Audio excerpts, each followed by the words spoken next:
Hello friends, नमस्कार। मैं doctor Amit Parwal, facial cosmetic and hair transplant surgeon, Marm super speciality cosmetic centre, Indore. आज हम एक नए टॉपिक पे डिस्कस करेंगे, पोस्ट ट्रांसप्लांट केयर क्या होना चाहिए।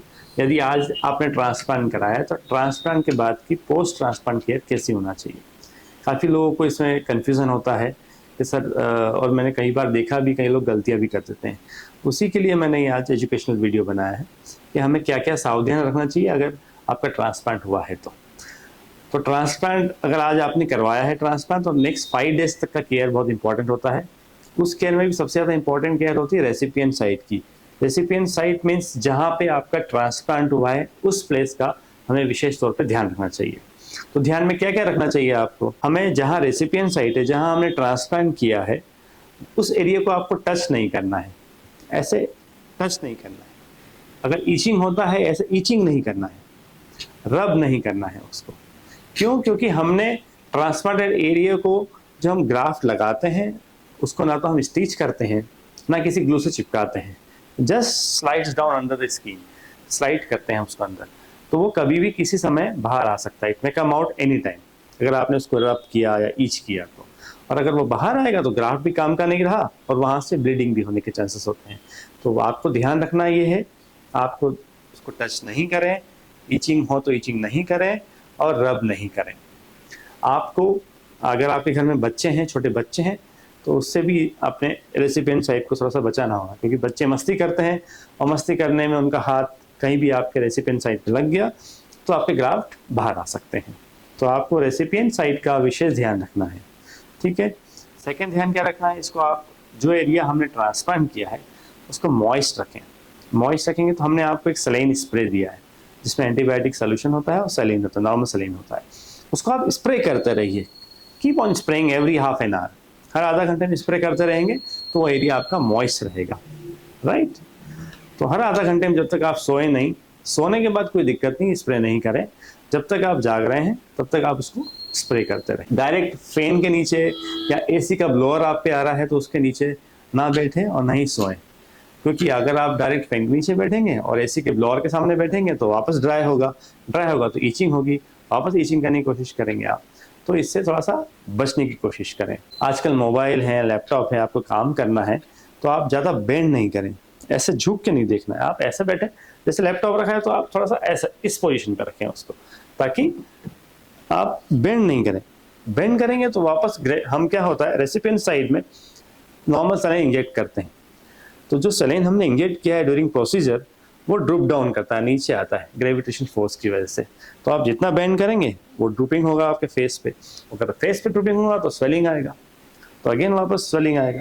तो आज आपको क्या करना है, आपको मोबाइल चलाना है थोड़ा सा ऐसे चलाएं, लैपटॉप रखना है तो इस लेवल पे लैपटॉप रख के काम करें, ज़्यादा बेंड ना हो। सोना कैसे है, स्ट्रेट ऑन योर बैक। अगर आप रात को सोते हैं, try to be straight by sleeping, है ना। आपको सोना है तो स्ट्रेट सोएं।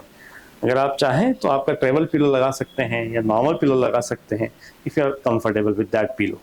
उसके बाद कंफर्टेबल नहीं है तो अपने यहाँ सोफ़ा होता है, रिक्लाइनर होता है, उसके ऊपर आप ऐसे सो सकते हैं ईजिली कंफर्टेबल।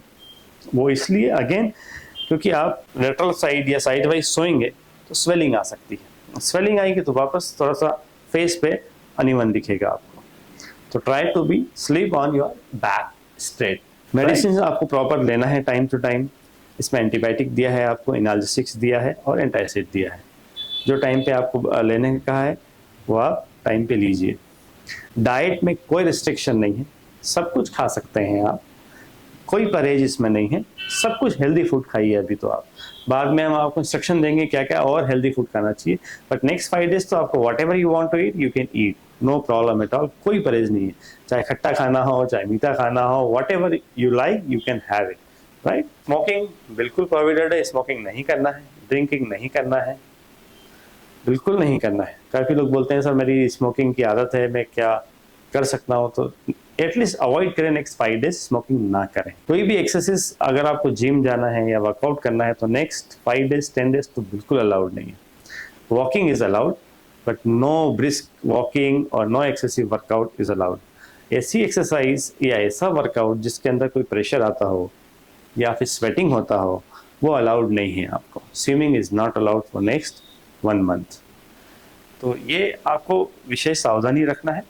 बाकी कोई प्रॉब्लम नहीं है। आपको पेन होता है, थोड़ा बहुत पेन हो सकता है, थोड़ा बहुत स्वेलिंग आ सकता है, तो no need to worry at all.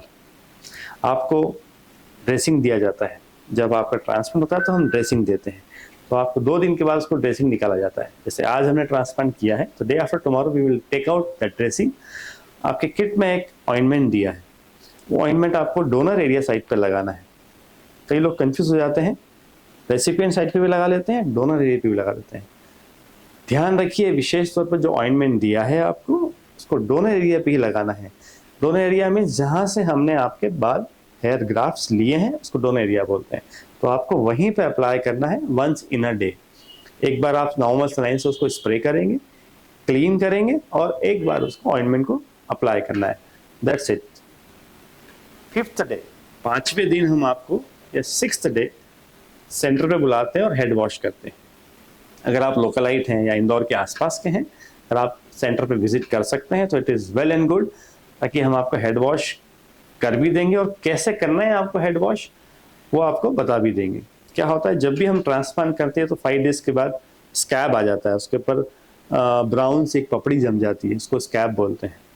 उसको स्कैब को कैसे धीरे धीरे रब करके निकालना है वो हम आपको बताएंगे with the help of finger tips. कैसे शैम्पू करना है वो एक बार आपको यहाँ कर भी देंगे और आपको फॉलोअप में बता भी दिया जाएगा। If in case if you are from outside of Indore नहीं आ सकते हैं, तो जब आप ड्रेसिंग के लिए आ रहे हैं तब आपको उसी समय शैम्पू के साथ बता दिया जाएगा किस तरह से शैम्पू करना है आपको।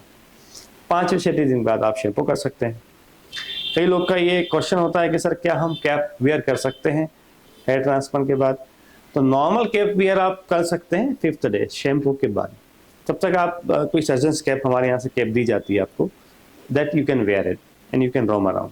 सो जो कैप सर्जन कैप हमारे यहाँ से सेंटर से हमको आपको पहनाई जाती है, कैप इस तरह की कैप होती है जो आप पहनाई जाती है, उसको निकालने में कई लोग गलती कर देते हैं।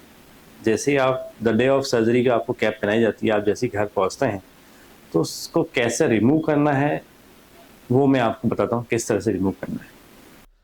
इसको ऑलवेज हमेशा पीछे की साइड से निकालना चाहिए। लाइक पीछे से उठाएंगे और आगे से इसे निकाल लेंगे, ताकि जो ग्राफ्ट लगाएं वो टच ना हो। लगाते समय भी ध्यान रखें, ऐसे लगाएं और इस तरह से लगाएं और ये आगे टच ना हो। आगे का पोर्शन हेयर ग्राफ्ट जो लगाएं उस पर टच नहीं होना चाहिए। और बस पीछे से पकड़ के निकाल लें, इतना सा काम है। घूमना अलाउड है, ऐसा नहीं है कि घूमना अलाउड नहीं है। कई लोग समझते हैं कि बेड रेस्ट है। There is no bed rest in hair transplant surgery. आप अपना काम रूटीनली कर सकते हैं, कोई प्रॉब्लम नहीं है, लेकिन आपको 2 व्हीलर अलाउड नहीं है। आपको 2 व्हीलर्स ड्राइव करना अलाउड नहीं है। अगेन, क्योंकि वहाँ पे पॉल्यूशन की वजह से डस्ट भी आ सकता है और ग्राफ्ट भी निकल सकते हैं आपके। तो 2 व्हीलर अवॉइड करें आप चलाना। अगर जाना भी है तो आप रिक्शा से जाए, कैब से जाएं या अपनी कार से जा सकते हैं, कहीं भी जाना है। नॉर्मल कैप आप हेड वॉश के बाद लूज कैप आप पहन सकते हैं, there is no problem in wearing that. Sun में जाना अवॉइड करें। बहुत ज़्यादा सन में एक्सपोजर है आपका, या तो 10-15 मिनट का सन एक्सपोजर इज ओके। अगर आपको लॉन्ग टर्म एक्सपोजर है, कोई साइट विजिट करना है, आपका प्रोफेशन ऐसा है कि आपको सनलाइट में जाना ही है, तो ट्राई टू अवॉइड। अगर अवॉइड नहीं हो सकता है तो आप बंडाना पहन लें या कैप वेयर कर लें या किसी भी चीज़ से वो कवर कर लें, ताकि जो सनराइज से नुकसान होता है वो ना हो और उससे पॉल्यूशन भी से भी, डस्ट से भी प्रोटेक्शन होगा उससे आपका। So generally hair transplant surgery में, हेयर ट्रांसप्लांट प्रोसीजर में कोई ऐसी इमरजेंसी होती नहीं। इमरजेंसी अगर होती भी है तो लाइक इमरजेंसी क्या होगी, कब आप हमें कांटेक्ट कर सकते हैं? लाइक रेसिपिएंट साइट पर ब्लीडिंग होना। रेसिपिएंट साइट पर ब्लीडिंग जनरली होती नहीं। अगर होती है तो आप हमें कांटेक्ट कर सकते हैं। रेसिपिएंट साइट पर ब्लीडिंग होने का कारण क्या होता है कि आपने या तो ईच कर लिया होगा या ग्राफ्ट बाहर आ गया होगा। अगर बाहर भी आ गया हो तो कोई बात नहीं, हमने आपको कॉटन सॉप दिए हैं, कुछ आपके किट में कॉटन सॉप भी दिए हैं, वो आप कॉटन से आपको प्रेस कर लेंगे तो ब्लीडिंग आपका बंद हो जाएगा। इसके बावजूद भी अगर ब्लीडिंग हो रहा है वहाँ से, वैसे होता नहीं है कभी भी, तो you can contact us any time. Unbearable pain, जो कि हेयर ट्रांसप्लांट प्रोसीजर में कभी नहीं होता है। अगर अनबियरेबल पेन होता है, आपको जो मेडिसिन दे रखा है उसके बावजूद भी आपको पेन नहीं जा रहा है, you can contact us any time, any time. किसी किसी को हिकअप होता है, हिचकी आती है, हिकअप्स चलने लगते हैं कुछ 2 या 3 दिन बाद। उस समय अगर आपको ज़्यादा हिकअप्स चल रहा है तो you can contact us any point of time. Swelling किसी किसी को आ सकता है। स्वेलिंग कॉम्प्लिकेशन नहीं है, स्वेलिंग इज बॉडी का रिस्पॉन्स टुवर्ड्स द इंजरी होता है। अगर हम कोई भी प्रोसेस कर रहे हैं तो उसका रिस्पॉन्स होता है बॉडी का टुवर्ड्स द इंजरी। और हम वैसे भी मैंने बताया जैसे आपको नॉर्मल सलाइन इंजेक्ट करते हैं यहाँ पर, तो उसकी वजह से भी स्वेलिंग आता है। अगर किसी को स्वेलिंग आता है तो घबराने वाली, चिंता करने वाली कोई बात नहीं है। 4-5 दिन में ऑटोमेटिकली स्वेलिंग चला जाता है। अगर स्वेलिंग आंखों के आसपास ज़्यादा हो रहा है और कहीं ज़्यादा हो रहा है, वैसे जनरली नहीं आता है, तो आप हमें कांटेक्ट कभी भी कर सकते हो। इसके अलावा जनरली हेयर ट्रांसप्लांट प्रोसीजर में कोई कॉम्प्लिकेशन नहीं होता, इस 100% सेफ है, कोई परेशानी नहीं है। अगर आपने प्रॉपर इंस्ट्रक्शन फॉलो किए हैं, प्रॉपर मेडिसिन टाइम पे लिया है, तो जनरली कोई कॉम्प्लिकेशन, कोई साइड इफेक्ट्स नहीं होता है। इसके अलावा भी और कोई इन्फॉर्मेशन आपको चाहिए तो यू कैन कम आउट। हमने हमारे सारे नंबर्स दिए हैं, इमरजेंसी के सारे नंबर्स दिए हैं आपको। You can contact me, you can contact at the MERM team also. In case of any emergency, you can contact anytime. So at the end, I would like to congratulate to all of you, those who have undergone for the hair transplant procedure. आपने एक decision लिया है transplant surgery का to enhance your look more beautiful.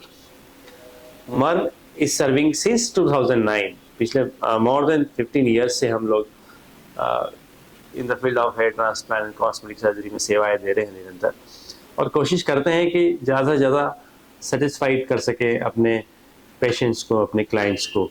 So thank you so much once again for trusting us and MERM. Thank you.